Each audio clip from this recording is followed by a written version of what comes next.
Elephants eat the following. Grass. Elephants love to munch on grass. They can eat a lot of it because they are so big.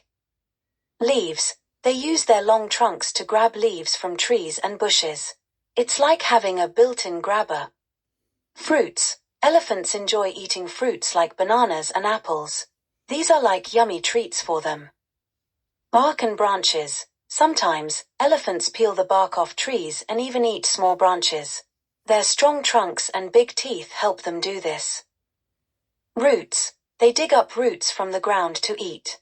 Roots are full of nutrients, which help keep them strong and healthy. Elephants need to eat a lot of food every day, sometimes up to 300 pounds, which is about the weight of a small car. So, they spend a lot of time eating to stay healthy and strong.